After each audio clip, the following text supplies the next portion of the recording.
शिका मराठीत या आपल्या यूट्यूब चॅनलमध्ये सर्वांचं हार्दिक स्वागत।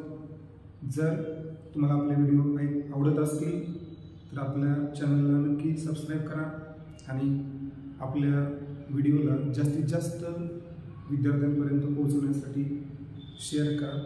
धन्यवाद। आता लक्ष द्या, इकडे बघा, आपण आज पाहणार आहोत conservation law of linear momentum and conservation law of angular momentum.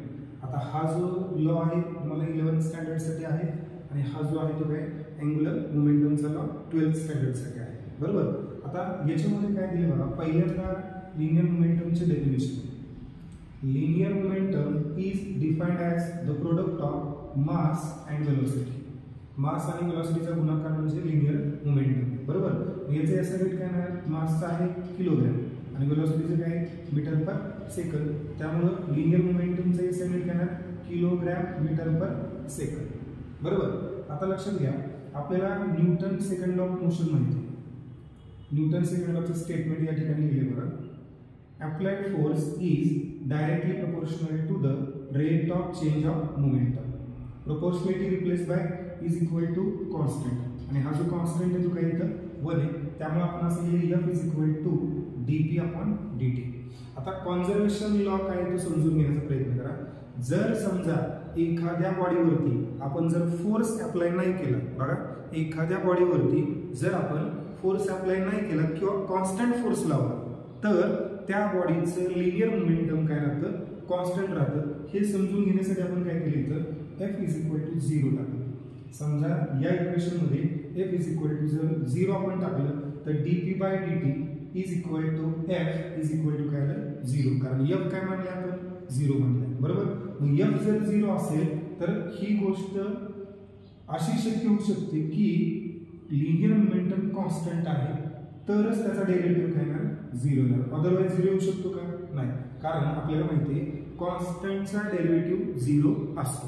मग कॉन्स्टंट जर घेतला तुम्ही लिनियर मोमेंटम तरच काय होऊ शकतं, हा डेरिव्हेटिव्ह 0 होऊ शकतं। पण आपण या डेरिव्हेटिव्हची व्हॅल्यू 0 घेतली, याचा अर्थ काय असला पाहिजे, लिनियर मोमेंटम कॉन्स्टंट आहे। मग हे लिनियर मोमेंटम कॉन्स्टंट केव्हा आलं, हे लिनियर मोमेंटम कॉन्स्टंट आलं जेव्हा आपण फोर्स काय मानला 0 मानला। मग conservation law of linear momentum याचा स्टेटमेंट असा आहे, if no external force acting on body then linear momentum of that body is constant. Force 0, momentum constant, बरोबर।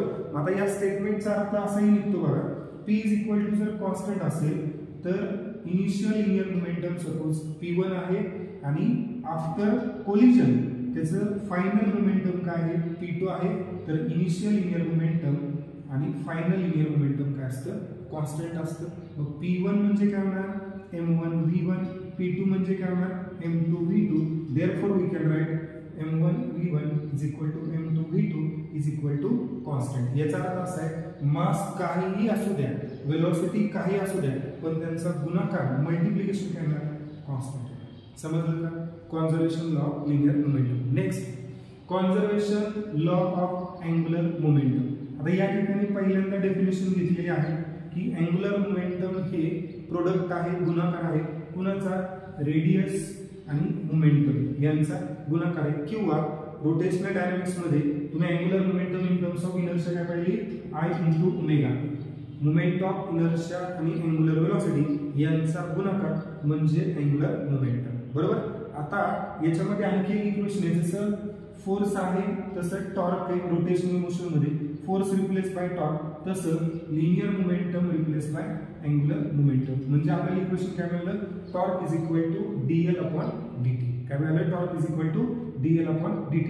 मग आपण या ठिकाणी जसं फोर्स 0 घेतला होता तसं जर आपण इथं टॉर्क जर बॉडीवरती लावला नाही किंवा टॉर्क लावताना कॉन्स्टंट लावला, मग ती कंडिशन काय होणार, टॉर्क 0 आहे त्यावेळेला dl/dt याची व्हॅल्यू काय आहे टॉर्क, पण टॉर्कची व्हॅल्यू काय आहे 0, म्हणजे dl/dt is equal to torque is equal to 0।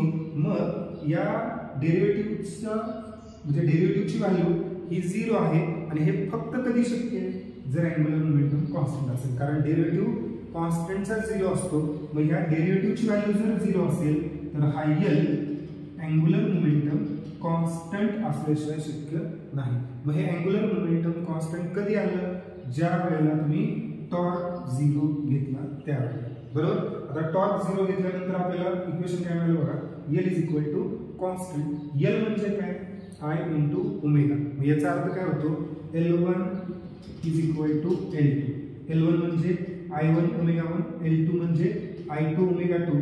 Therefore we can write I1 omega 1 is equal to I2 omega 2 is equal to constant. मग कॉन्झर्वेशन लॉ ऑफ अँग्युलर मोमेंटमचं स्टेटमेंट काय होतं बघा.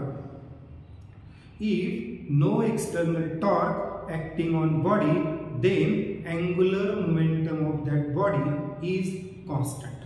म्हणजे conservation law of linear momentum काय आहे? जर force 0 असेल, लिनियर मोमेंटम कॉन्स्टंट.